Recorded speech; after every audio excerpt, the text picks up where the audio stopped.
Good morning or good afternoon, wherever you may be, or good evening or good night. This is Jen at JensArtyInclinations, a place to create, share and play. Hello, it's Junk Journal January time, which is hosted by Meg's Journals, and here are all the prompts with today's prompt, tissue.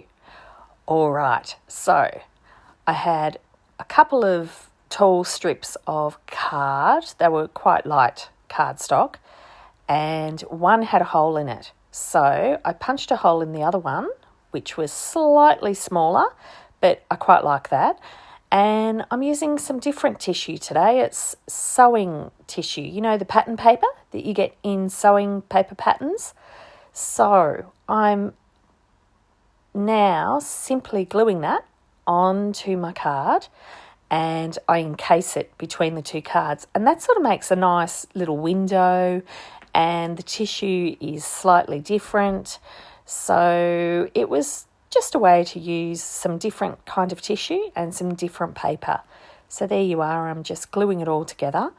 On my background, I'm just doing a lovely big stamp because I love that big music stamp, and that also pulls in the music pieces that I used on the other page.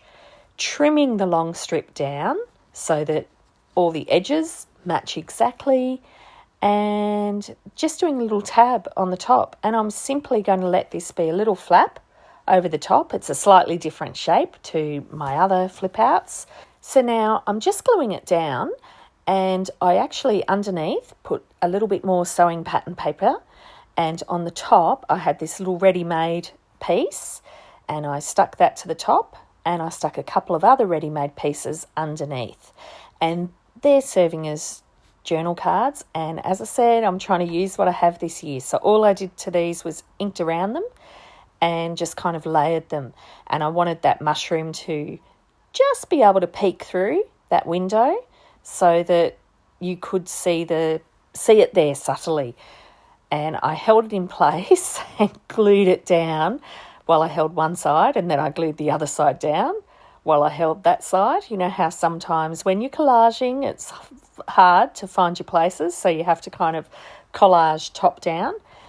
But I think that was pretty much it. Oh yes, just another couple of strips of the sewing pattern paper just to sort of bring it all in. So a little bit on the bottom there, and a little bit of stamping, of course. Here I'm just using the edge of one of my clear stamps to put some lines on the underneath side of the top flip. So nice and subtle. And then I'm also just inking around with my dauber just to blend that in a little bit more, just to knock it back a little bit. So it was quite a bright piece, and I'm adding a little bit extra strength with a piece of masking tape, and then the hole that I'd punched out on, you know, the second piece that I grabbed, I thought that was really nice on the corner. So it's just sitting off the corner, so I'm just snipping underneath so that I can snip it to the exact size of the page. It's very hard to find my words at this stage of a challenge like this. And inking the edges, and now I'm definitely finished. So there's the little flip. You can see through that window nice and subtly, and you've got all those journaling spots on the page. And that's today. Take care. I'd love it if you could leave me a comment below. Hit the like button if you enjoyed what you saw today. And of course, please subscribe if you haven't already. I will see you next time. And in the meantime, keep creating. Enjoy.